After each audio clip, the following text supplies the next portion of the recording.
Bonjour, je vous retrouve pour une vidéo sur le sujet qui m'a été demandé des 3 jours d'obscurité. Alors j'ai eu effectivement à plusieurs reprises, 3 fois de suite dans un laps de temps très court. Je viens de faire le lien avec le nombre 3 d'ailleurs. La demande, est-ce que tu as vu en tant que médium canal ces 3 jours d'obscurité, ces 3 jours noirs dont plusieurs médiums parlent, etc. Là, j'aime bien investir par moi-même. Je n'ai déjà dès le départ, je vous dis, pas eu cette vision de ces 3 jours, pas de cette manière-là, où on serait endormi, et je ne donne pas raison ou tort à quelqu'un. Là, c'est mon expérience dont je vous transmets. Comme d'habitude, vivez les choses, prenez ce qui résonne en vous et laissez ce qui résonne moins. Simplement, je vous donne ma propre vision et expérience. Il y a quelques jours, j'ai fait un réalignement spirituel, au cours duquel j'ai eu des égrégores que je nettoyais, des connexions, et il y a eu la Vierge Marie qui est venue. La seule que j'ai laissée plutôt s'approcher et finalement je ne me suis pas connectée à elle. J'ai senti son halo d'amour, c'était plutôt bienveillant.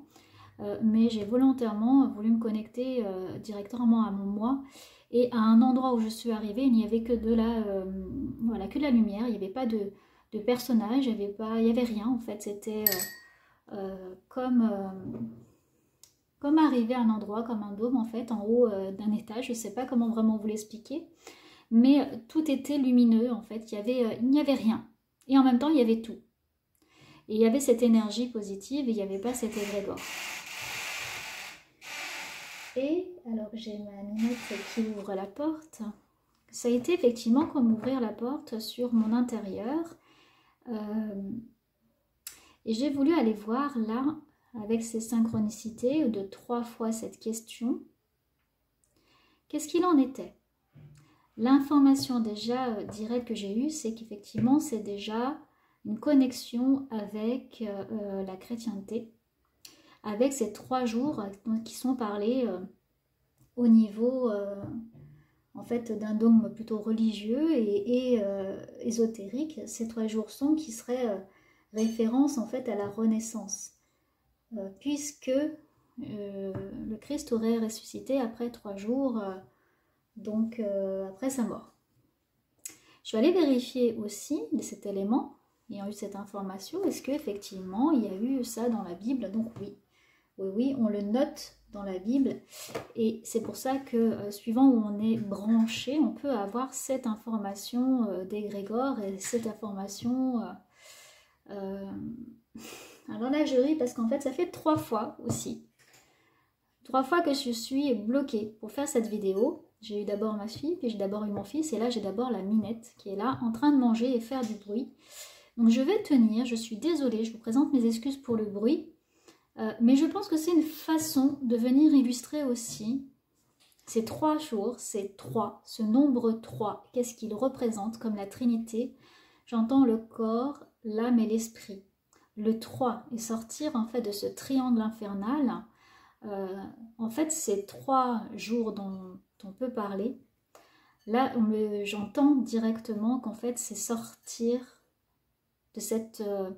trilogie, sortir de cette trinité, sortir de ces 3 choses, âme, corps, esprit. En fait, c'est revenir à l'intérieur, c'est se recentrer finalement dans son âme pour se reconnecter à quelque chose de plus grand.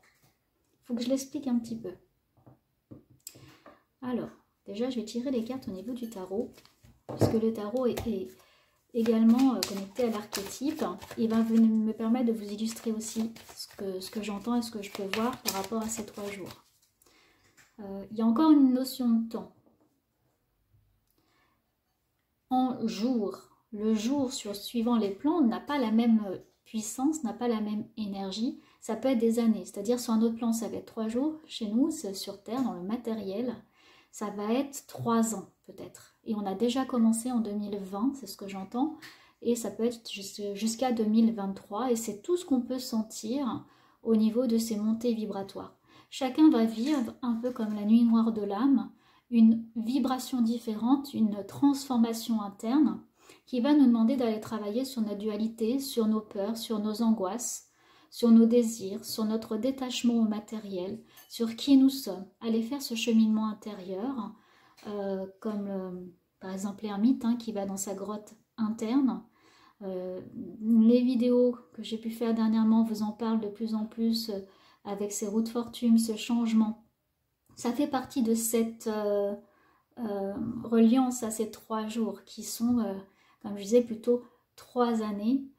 J'entends aussi 3 siècles aussi. Je ne sais pas ce que ça peut dire, mais que ça fait à chaque fois écho à un changement de paradigme et un changement en fait de vision. Et là, c'est chaque personne qui va le faire et qui va le vivre intérieurement. C'est pour ça qu'on peut même interpréter d'une manière ou d'une autre ces fameux 3 jours que moi je ne voyais pas, je ne sentais pas. Par contre, dernièrement, je travaille, enfin, pas vraiment un travail, mais je chemine avec des expériences qui me font avancer. Je me rends compte que je sors de mes peurs et que là, c'est de plus en plus rapproché. Au niveau, par exemple, du travail, où j'ai ce besoin de reconnaissance ou encore de montrer que je suis capable de... Et j'arrive de plus en plus là à comprendre cet ego dont je ne vais pas me séparer parce qu'il fait partie de moi et je ne veux pas me séparer d'une partie de ce qui constitue mon âme aussi. Par contre, c'est travailler avec et l'épurer pour que l'ego ne dirige pas finalement ma vie et ne prenne pas le dessus. C'est avoir une autre perception et vision, voilà, une autre perception, c'est voir les choses autrement. C'est ouvrir la clairvoyance, mais ouvrir ma clairvoyance dans le monde matériel dans lequel je vis et avec lequel j'ai moins envie de cheminer en fait. C'est bien que je ne ressens pas ce besoin, par exemple, d'épurer complètement et d'aller vivre dans une grotte parce que, au contraire, j'ai besoin de m'engager et là, de vous faire des vidéos de plus en plus pour vous présenter, vous aiguiller, vous amener vers ce cheminement intérieur qui est unique à chaque personne et qui va vous parler à vous et uniquement à vous. Parce que mon expérience n'est pas la même que ce que vous pouvez vivre. Par contre, il y a des similitudes. Et c'est dans cette similitude, et ce que j'entends, c'est qu'il y a eu beaucoup de personnes au cours des siècles qui ont, par le dialogue, par la communication, aidé chacun à vivre le mieux possible finalement sa vie matérielle, sa vie concrète, sa vie spirituelle, pour se libérer d'un karma, pour se libérer d'une vision, et là on arrive dans un nouveau changement de paradigme. Pour être très honnête, je n'arrivais pas à adhérer il y a quelque temps à ce changement de paradigme, comprenant même pas le mot que c'était. Il a fallu moi-même un épurement de croyances, de déconnexion, et de reconnexion à mon moi, mon soi profond, sans ce moi qui a besoin d'avoir une place dans la société, d'avoir cet ego qui est là et qui le domine. Et finalement, il y a eu besoin, oui, de revenir à des choses essentielles, simples à l'intérieur et de reconnecter volontairement par une action à l'intérieur. Ça passe aussi par l'observation de ce que je vis. Je décortique à des moments. Oui, je passe par mon mental. J'en ai besoin pour analyser ce qui m'arrive et avoir une autre vision.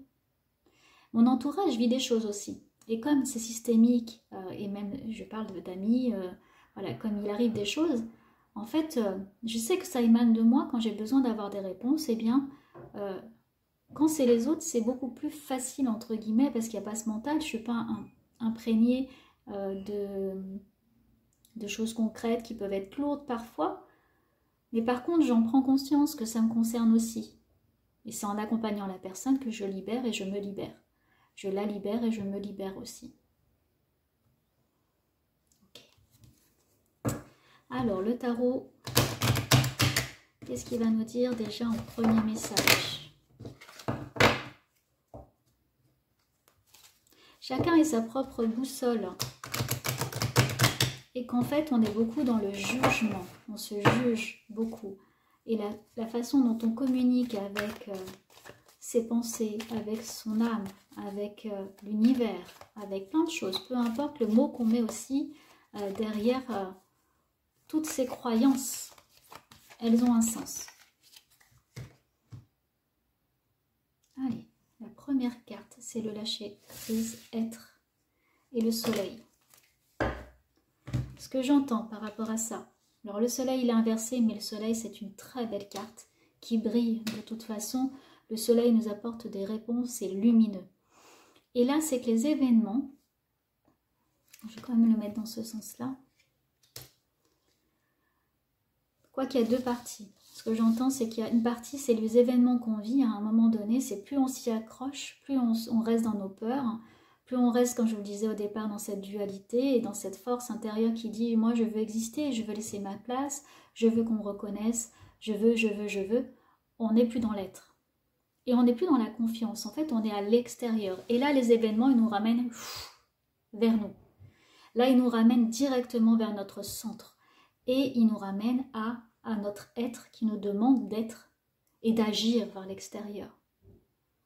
Pour ceci, c'est accepter ce qui se passe, sans en prendre part. Par contre, continuer à cheminer intérieurement, si on a des choses qui nous tiennent à cœur, qu'on a envie de faire, qui nous apportent du bien-être, voilà, être dans nos projets, être dans nos désirs, de construire des choses, voilà, qui est en lien, je dirais, avec ce nouveau paradigme, notre nouveau paradigme, parce qu'on sait que c'est ok et qu'on ne joue pas un jeu, et vous le sentez quand vous êtes dans le flow, que déjà le temps s'arrête.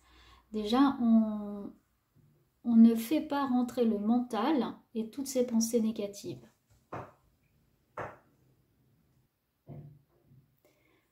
Ce qu'on peut voir aussi sur le pendu, c'est que la situation, il l'a subie.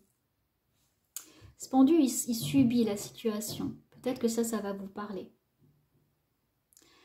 Et donc là, ça fait référence aussi à le soleil et l'ombre. Vous voyez, le soleil et l'ombre. Cette part de moi, cachée, que je n'ose pas aller voir, cette part de peur d'être pendu par un pied, de subir la situation, d'être complètement désorienté, la tête en bas. Si vous ne connaissez pas le tarot, je vous montre un petit peu plus comme ça. Et là, ce que je peux faire, c'est attendre. J'ai pas le choix. En fait, je subis la situation. Et ces 3 jours, ce que j'entends, c'est d'aller au-delà des murs que j'ai pu ériger. On vous invite là et vous allez être accompagné. Et chacun peut aller se reconnecter à ce qui va l'aider, à son guide, à une déesse, un dieu, une croyance, ça peut être un dogme religieux, quelque chose. Cela vous concerne, vous appartient. Je ne vous dis pas justement, allez là, faites ci, faites ça, parce que ça serait faux, ça serait vous diriger et ça ne serait pas déjà en cohérence avec mon propre fonctionnement. Parce que tout est propre à chacun. Je peux juste vous dire, vous, d'aller à l'intérieur et voir ce qui vous parle. Alors bien sûr, je vous mets quand même en garde, parce que pour avoir les expériences, il y a aussi cette fausse lumière. Comment je le sais? C'est une petite fille qui est venue m'en parler. Ça aussi, c'est mon expérience. Vous prenez et vous laissez si ça ne vous parle pas. Cette petite fille est venue me voir et elle était coincée entre 2 plans parce que en fait, elle a suivi une lumière. Cette lumière, et j'en profite voilà, pour faire hommage aussi à sa mémoire, parce que je n'en ai pas parlé avant et j'essaie de trouver le bon moyen de l'exprimer. Et elle m'a expliqué que depuis 2 ans, il y a une lumière qui se fait passer pour la bonne lumière en nous indiquant d'attendre, de rester, qu'on allait venir la chercher. Et cette petite fille, voilà, elle devait avoir 9-10 ans. Et je tiens à dire qu'elle n'est pas décédée du virus. Elle avait une maladie, elle savait qu'elle était un jour ou l'autre condamnée, plutôt au niveau des reins. Et cette petite fille, donc, a attendu. Parce qu'on lui a dit que sa maman allait venir, qu'elle allait pouvoir lui dire au revoir. Et elle a appelé. Et elle est restée coincée dans... Je vous laisse un moment. J'ai ma minette qui est coincée justement dans le couloir. Cette vidéo est un petit peu particulière, un peu chaotique, mais comme ce qu'on vit et ce qu'on nous demande finalement de traverser. Parce que là, je pourrais dire j'arrête la vidéo. Et en fait, c'est transcender tout ce qui nous arrive. Bon, je vais reparler de cette petite fille. Elle était coincée dans les couloirs et du coup, par rapport à cette lumière, et elle est restée longtemps. Jusqu'à qu'on se trouve et que je puisse l'aider, lui expliquer qu'il y avait une autre lumière. Voilà. Donc après, elle a pu avancer et d'ailleurs, elle voulait dire beaucoup qu'elle aimait sa maman et que sa maman ne devait pas être inquiète. Elle est arrivée à un endroit où il y avait des visages comme sa grand-mère et son grand-père, deux personnes qui sont venues l'accueillir et l'aider, deux personnes qui ont pu lui permettre de continuer d'avancer. Donc là, pour revenir à ces deux cartes, je vois un mur. En fait, on a un mur et c'est nous qui avons la possibilité de franchir ce mur et de le casser. Mais pour ça demande peut-être même pas de le casser. C'est peut-être même pas la solution de le casser, parce que le casser, c'est justement la violence, la colère. Et bien c'est peut-être de contourner, peut-être d'aller voir ce qui se passe de l'autre côté du mur. Là, j'ai la vision d'Hunger Games, vous savez, où on leur a montré que... ouais, je crois bien que c'est ce film Hunger Games, où il y a un mur, justement. Et qu'au bout d'un moment, ils comprennent, il y a un élément, il n'y a qu'une seule personne divergente qui peut justement... non, c'est pas Hunger Games, c'est Divergente, du coup. Elle peut ouvrir, vous savez, ce fameux message. Et ce message, eh ben, il vient de l'intérieur, il vient d'elle. On a beaucoup de messages dans les films. Les personnes, de toute façon, se connectent à l'intuition, à leur âme. Elles ont des messages comme ça, j'en suis persuadée, comme les scientifiques et tout. Et du coup, donc Divergente, elle a cette clé. La clé, c'est qu'elle dépasse finalement, par rapport à toutes ces familles, elle dépasse la limite d'elle-même, dans toutes ses facettes. Et à un moment donné, elle a ce message et on leur dit qu'il existe, qu'il les attendait, il existe bien d'autres personnes derrière, justement, le mur qui a été érigé. On leur dit de ne pas y aller, que c'est dangereux, qu'il ne faut surtout pas franchir ce fameux mur. C'est exactement la même vision que j'avais, c'est-à-dire de franchir ce mur, d'aller voir justement l'ombre et la lumière qui nous concernent. Pour ça, ça vient, vous voyez, même d'événements. Ce que je viens de vivre là pour construire cette vidéo, c'est un peu la même chose. Où j'avais envie de prendre du temps, de faire cette vidéo, faire cette vidéo de façon la plus correcte, professionnelle, etc., avec toutes les formes, et qu'à l'extérieur, on m'a interrompu. Est-ce que j'arrête justement de faire cette vidéo et de, pour moi, vous transmettre ce message important, ou est-ce que je continue, même si c'est imparfait? Parce que finalement, ce qui me gêne derrière aussi, c'est qu'actuellement, je suis dans un tout petit appartement, je n'ai pas encore d'espace pour faire ces vidéos. Prochainement, je sais que j'en aurai un. Parce que j'accepte finalement de faire avec moi, j'accepte de voir les choses les plus importantes, et ce qui importe, c'est le contenu. La forme, finalement, n'a pas vraiment d'importance parce que vous êtes là et de plus en plus nombreux. Et que finalement, si vous êtes là, c'est que ça vous parle. Et c'est peut-être que ça vous aide à avancer sur votre chemin. Peut-être que c'est le message qu'aujourd'hui vous pouviez entendre, qui allait vous permettre d'avancer. Alors oui, ça va être un peu caillouteux. C'est comme quand on part finalement dans la montagne, notre guide il est là, il avance et nous on est avec finalement nos chaussures qu'on vient d'acheter, qui sont toutes neuves, on a mal aux pieds, on ne sait pas comment faire, on se prend des ampoules, on n'avait pas prévu.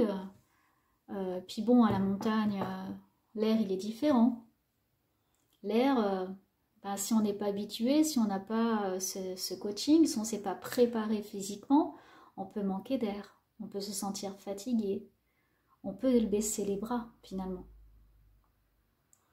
Et quand vous allez franchir tous ces petits pas, petit à petit, vous allez sentir justement que vous avez ce courage et que finalement vous progressez, que chaque pas que vous avez fait l'un après l'autre, petit à petit, vous a permis de progresser, vous a permis d'avancer, vous allez aller jusqu'en haut. Voir tout ce cheminement. Ce qui compte, c'est le chemin. C'est pas finalement vraiment l'arrivée, c'est le courage que vous avez eu, vous vous êtes dépassé. Bien sûr, après, vous pourrez quand même profiter de la vue en haut de ces belles montagnes, avec ce paysage qui s'offre à vous et avoir l'impression d'être la reine ou le roi du monde. Mais en fait, c'est parce que vous avez aussi continué sans baisser les bras. Vous auriez pu vous arrêter à moitié, mais peut-être que vous auriez eu des regrets. Peut-être. Ou peut-être pas. Ça appartient à chacun et à chacune d'entre nous. Parce que si on s'arrête aux petits cailloux sur le chemin,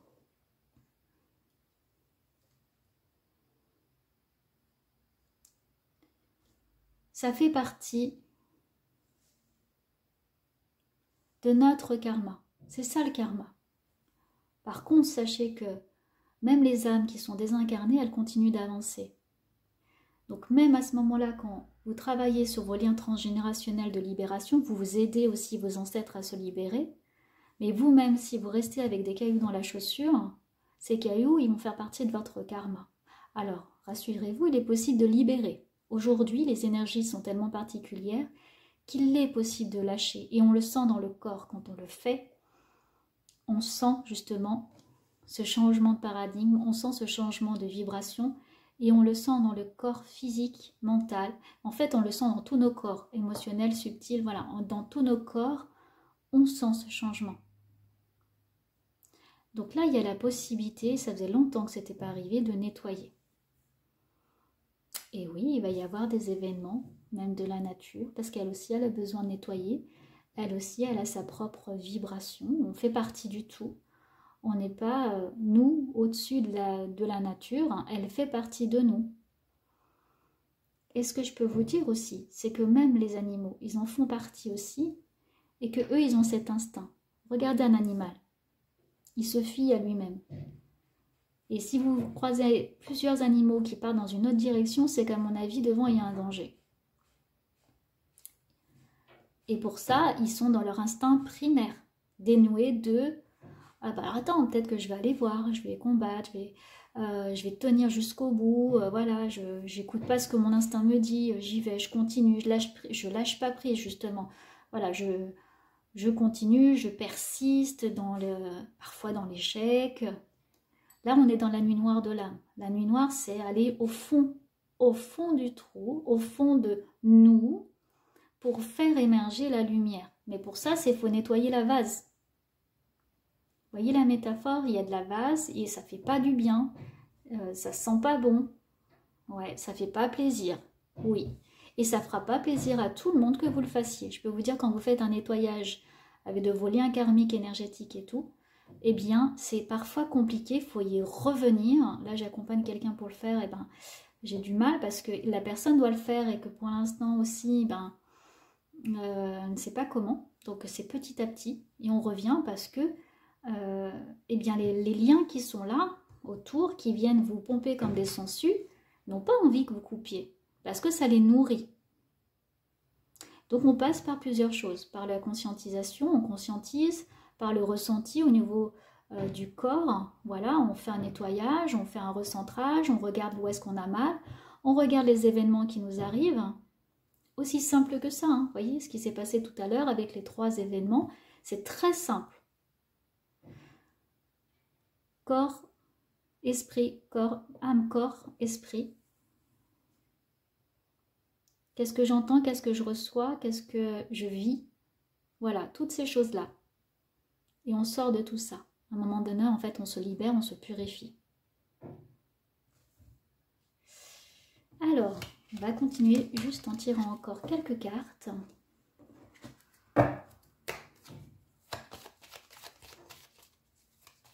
Ce que j'entends et ce que je visualise, c'est un enfant. Un enfant, lui, il vient avec... alors oui, on vient avec notre karma, notre histoire, etc. On oublie au départ. L'impératrice, on observe. Le 3 encore, hein. Vous voyez le 3 qui ressort. Et d'ailleurs, je vais tirer 3 cartes. Ouais, je vais prendre celle-ci aussi. Un enfant qui, lui, vient au monde, il est. Il a faim, il pleure, il réclame, il dit, voilà, il sent une émotion, il le dit, il sourit, il mange, voilà, il vit tout simplement. Et puis petit à petit, on le conditionne. Petit à petit, on lui apporte des choses. Alors bien qu'on a choisi, chacun a choisi ses propres parents, sa propre famille, pour vivre les expériences, comprendre, sortir et évoluer. Lâcher, nettoyer, purifier, etc. Pour à chaque fois progresser. Et ça ne se fait pas forcément dans la douleur non plus. Hein. Ça peut, mais c'est pas forcément dans la douleur. C'est pas systématique. Les expressions du genre faut souffrir pour réussir ou voilà, il y a plein de choses. Ah bah pour être belle, il faut souffrir. Enfin, il y a plein de conditionnements, de douleurs. Et ça, c'est encore des égrégores liés à certaines, voilà, des religions, des dogmes ésotériques religieux qui viennent nous dire, nous faire interpréter des choses. Bon, elle ne veut pas venir, donc l'autre, c'est l'ermite. Et l'ermite, il regarde l'impératrice. Et ensuite, la lune. Ça va simplement résumer ce que je viens de vous dire. C'est assez simple. La lune, c'est tout ce qui est lié aux émotions. C'est notre intérieur, c'est le liquide. Là, on vient au niveau de la mère, au niveau du moment où on était dans le ventre de notre mère. En fait, la mère, le féminin est extrêmement lié à nos émotions. Les femmes n'hésitent pas à dire justement ce qu'elles ressentent, à sortir par leurs émotions, ce dont elles ont besoin en fait. Hein. Ce qui différencie par exemple d'un homme qui doit être costaud, qui doit être justement un pilier. On lui dit depuis tout petit, pleure pas, t'es un homme, t'as pas le droit d'exprimer tes émotions. La femme, elle sort tout ça. Et dans le corps de la maman, quand on est dans son ventre, on est dans le liquide amniotique. Beaucoup de choses passent par ce liquide. D'ailleurs, on dit une femme, elle perd ses os, les os du ventre, de la naissance, finalement, comme une délivrance. Et on dit d'ailleurs qu'on a une délivrance au niveau de l'accouchement. Vous voyez tous ces termes qui ont aussi une signification quand même. Et donc là, on vous dit d'aller voir ces peurs, d'aller voir ces mémoires, d'aller voir ces émotions qu'il y a à l'intérieur de nous et qui nous constituent. Celles qu'on a héritées par les mémoires transmises à l'intérieur du ventre de notre mère. Et là, j'entends revenir au point zéro. Quand on revient au point zéro, je vous mettrai le lien par rapport à une vidéo où j'en parlais, le point zéro est bien zéro. Vous voyez, comme une bulle, comme la cellule qui au départ est en train de se former, qui n'a pas toutes ces mémoires, qui est comme vierge de toute empreinte finalement, où on sort de cette dualité, un rond, voilà, tout simplement qui tombe. Et à l'intérieur, on a tout et rien, on sort de cette dualité. Je ne sais pas vraiment comment vous l'exprimer parce que c'est tellement puissant, mais en fait, tout est fluide. C'est ce nouveau paradigme. Et là, on est en train de changer justement de vibration par rapport à ça, où on va changer notre relationnel avec la confiance en soi, la peur. Quand vraiment vous passez cet eau vibratoire, vous avez justement cette confiance qui est là. Et ça demande un cheminement, comme je vous disais, d'observer ses pensées, d'observer ses émotions, les événements qui nous arrivent, puisque ça part de nous et ça va vers l'extérieur et ça revient. Et l'éveil spirituel, c'est juste endormi, c'est être en éveil. Vous allez voir les changements, même physiques, changements même de nourriture, même de notre regard par rapport à l'extérieur, à la vie, aux éléments.